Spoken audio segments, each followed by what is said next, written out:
Good afternoon and welcome to Positively Pittsburgh TV. This is your good news reporter, Joanne Quinn Smith, also known as the Techno Granny, and publisher of Positively Pittsburgh Live Magazine.com, which is Pittsburgh's first internet radio and TV network, where you hear all the good news about Pittsburgh. And this is my last interview of the day with Carolyn Schriber here at the 2011 Military Writers Society of America Conference at the Pittsburgh Airport Marriott. Carolyn is the author of Beyond All Price, and this is a really cool book about the Civil War and the conflict over slavery and some local characters, actually. And Carolyn's somewhat of a local character herself. Carolyn, I understand you're from the Pittsburgh area. Well, my mother's family is all from this area. So most of my family is buried up the road at Swickley Cemetery. And had you ever lived here? Not except for summers. Summers in Pittsburgh. Yes, we came away to the big city, right? Right. Actually, we never got this far. We're still up in the hills. Still up in the hills. Elwood, Beaver Falls. Sure, that's in the Pittsburgh area. And where do you live now? I live in Memphis, Tennessee. In Memphis, Tennessee. Okay, so you're almost a Pittsburgher, or at least your family were Pittsburghers.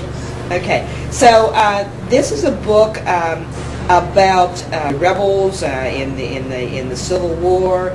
It's about especially the Roundheads Regiment and the life of Nellie Chase, who is one of your ancestors, correct? No, she is the regimental nurse. Oh, okay. And it was my great uncle who was in the Roundhead Regiment. Okay, who great. Cued me. Okay, he cued you. So that's how you found out about her. Okay, so Nellie is the protagonist, so the heroine, so to speak, of the story, and this covers her life and how she became a volunteer nurse, which is a very interesting story. She went from being the wife of... Well, she was a runaway who eloped with a dastardly musician who turned out to be a gambler and a forger and a thief, and she realized she had made a mistake. So she tried to break away from him by finding employment, which is not easy in 1860 for a woman, especially a young woman. And she ended up in the still town. She ended up in Pittsburgh, living at the Point. At the there's a fortification at the Point. It was a slum area, and she was living in a small apartment down there and working as a wardrobe mistress in a theater. At the Pennsylvania Theater. Yeah. When the so-called husband found her again and proposed that she come to Cincinnati to become the madam of his brothel, she needed to hide somewhere else, so she signed up with the 100th Pennsylvania Regiment, known as the Roundheads, and went with them on their first battle experience to South Carolina. Which they won. Which they won. And then they were charged with something else, which leads to the rest of the story. They are assigned to go to the city of Beaufort, South Carolina, which is a lovely little resort community, but it had been abandoned by all the whites, leaving all of the slaves behind. She goes with them. She is invited to move into the house occupied by the regimental commander and his staff to run it, and finds that the house is staffed by a whole team of slaves who are now her slaves. And it's a real learning experience. This is a woman who had thought she was an abolitionist, and now she is a slave mistress.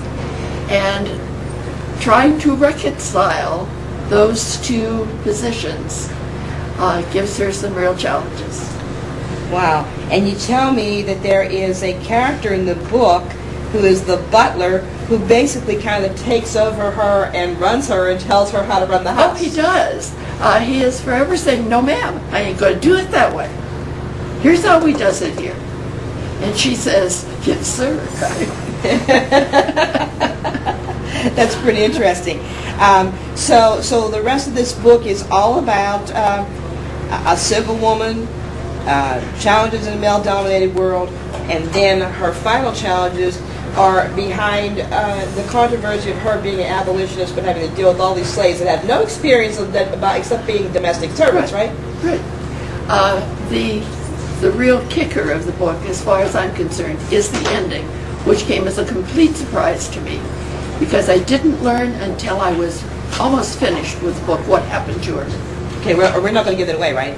I know, They have to we're read the not, book. except that it turned out to be in my backyard, and that she was actually more of a heroine than I ever knew she was. Okay, so we're going to leave it to you to read the book. That was a good one. Okay, so you want to find out what the heroine, how it ends up, and you want to find out what she did was so amazing, you got to get the book.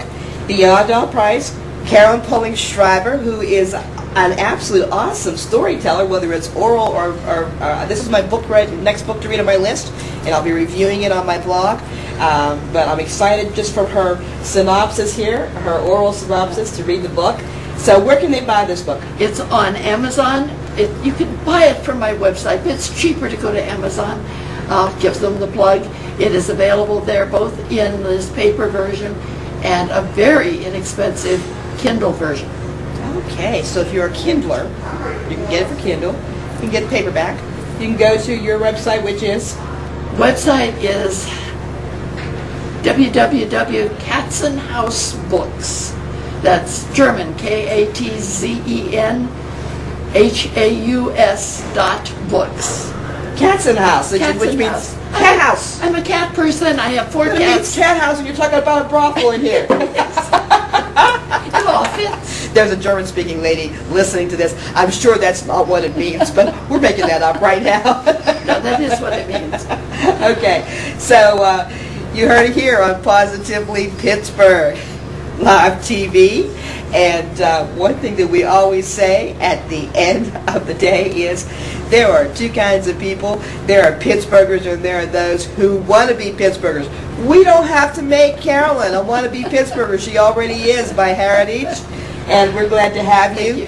And also remember that if you dial a wrong number, and you end up talking to that wrong number for 10 minutes, you're probably talking to somebody in Pittsburgh, because not only have we been voted repeatedly the world's most livable city, but we have the most likable people. So y'all come, trust me. In famous words of one of our local entrepreneurs, trust me, you're going to like it.